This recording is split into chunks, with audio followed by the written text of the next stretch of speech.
Welcome back to K3 TV. My name is Loki, and I'm here to bring you scary stories to tell in the dark.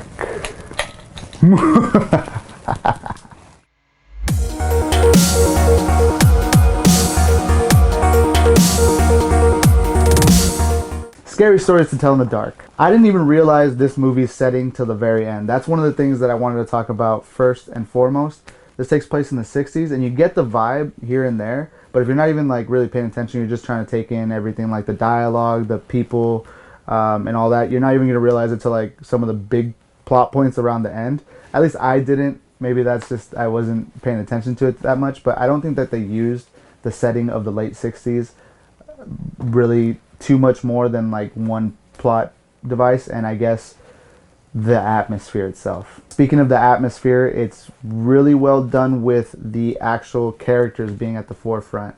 Every one of these actors, they were actually really great, and I've never really seen them around. I've never seen things that they've in or actually noticed them, but they brought something to the table that I really liked. But this movie necessarily was not able to be carried by them enough.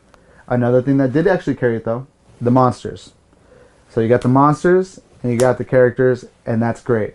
The rest of it, the plot, it didn't really do it for me. I don't know what it was about it. It seemed faithful enough to the actual books that fans of the books would definitely be happy with it.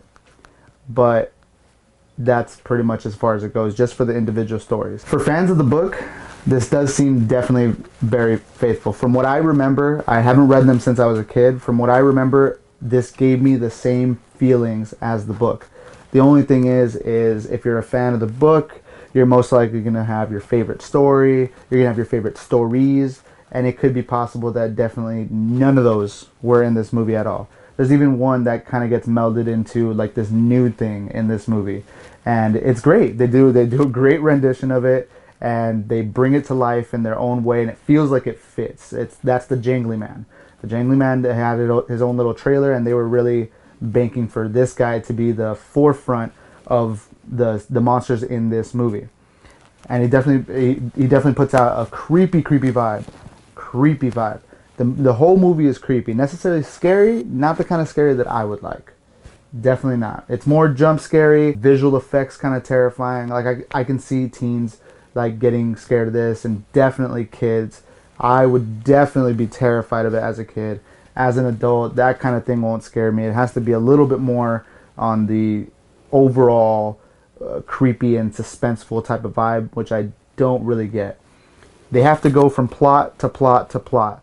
A lot of people's point that they wanted to see about this movie changed was that it would have been better as an anthology. Think of Black Mirror meets like American Horror Story, that type of thing.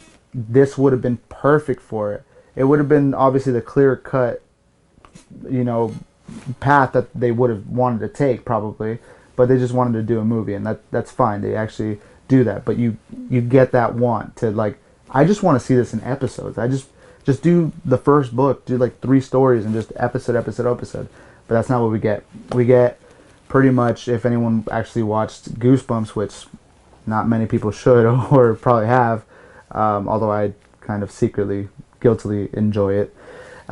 It takes that approach where it's the stories get brought into the world through a book, through a spell, through a curse with Bella, and that's what ends up making all the stories end up coming to life one by everyone who gets cursed.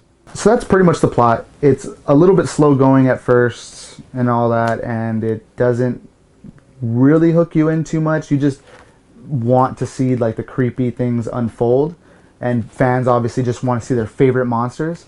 Well, that's exactly what's going to be satisfying to fans, because honestly, just to jump back to the monsters, this was produced by Guillermo del Toro, and it definitely has a Guillermo del Toro touch to it. So monster fans will definitely be satisfied with the way that they look, the way that they act.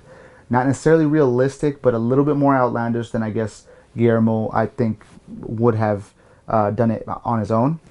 I kind of wish that Guillermo would kind of direct this kind of thing, but I think he's above that a bit much. This director did it good. He did it good, but it's just I think the source material just lends itself much better to anthology, episodic, that type of thing. But was it enjoyable? Was it enjoyable? It was pretty enjoyable. It was fun seeing everything on screen. It was creepy. It was somewhat believable. I felt like these friends really had this relationship with each other. They had great chemistry on screen.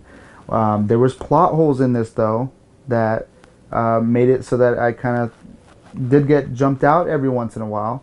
And it does have a bit of a hang of the cliff, or it might be another episode to this, more scary stories to tell in the dark, like the books. So would I hope to see that? I actually would, because I think that they would probably learn from this kind of a feedback from the audience as a whole, that maybe the way that they went isn't the way that they should have. But at the same time, they probably already have the screenplay written, and they're just waiting to get it into filming. So a grade for scary stories to tell in the dark. What would I give this? I'm gonna actually give this a pretty bad grade. It's a D+. I wouldn't say it's a failure, but I would say that it is not catering to what it could cater to. And I'm not all about catering, but the source material is very specific, and they lazily made a world around it. Ooh, that sounds bad, lazily. Not so lazily, but they went the easy route and then did a good job at the easy route. They still took the easy route. D+. So thank you so much for watching this review, and catch us next time. Leave a like, comment, definitely subscribe, and Loki out.